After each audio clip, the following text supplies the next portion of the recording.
Okay, so let's get deep for just a second. I was talking to a friend yesterday and we were talking about business, and she was saying she doesn't know why she has such a hard time getting started and why she always stops herself. And I said, it's simply because you don't trust yourself. And the reason why we don't trust ourselves is because we don't typically keep the promises we make to ourselves. And that could be as small or as big as you want this to be. So it can be something as simple as, I'm going to get up every morning and go walking for 30 minutes, but then you don't go walking. It eventually becomes like a battle of the mind, and it's like a boy who cried wolf type of situation, and we don't really know it. So let's go back to permanent makeup artists, for example. That's who I work with a lot. And they talk about what they're going to do all the time. I want to quit my 9-to-5 job. I hate this job. I want to become a full-time permanent makeup artist. I want to be making this amount of money. But you're not willing to do the things that it takes to get there. So you say you get off your 9-to-5, you're going to go home and spend an hour every day working on your permanent makeup business. But then someone calls you and says, let's go to happy hour, or let's go to a concert, or let's go to dinner, and you go. You shouldn't be coming home and watching Netflix and chilling when you haven't kept the promises you made to yourself, because eventually you stop believing yourself.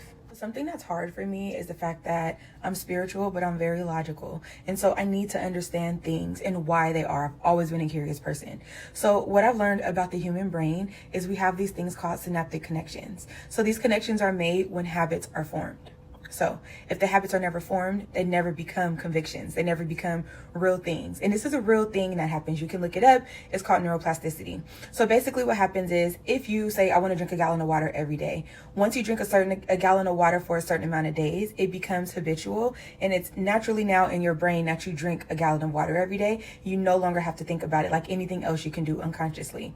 So you want to think about your business the same way. The success is in the habits that you do, even if you don't understand what you're doing every day. It's just doing it until the habit is formed. So you might think that little white lies are nothing, or saying you're going to do one thing and doing another is nothing, but really you are telling your mind every day not to trust you.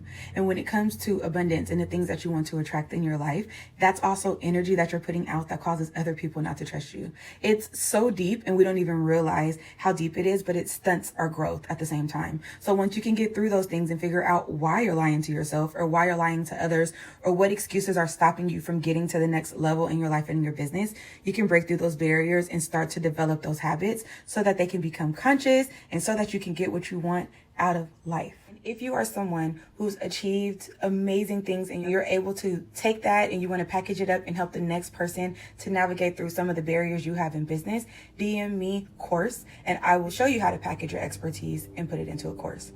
One thing that God has put on my heart is to teach other people the things that I've learned. And I've done that for years and years and years. And now that, I've put it into courses, I can help people without me having to physically be there and without me having to give so much of my time. And there's nothing like it. So we can help people in so many different ways. And I'm here to help you with them all.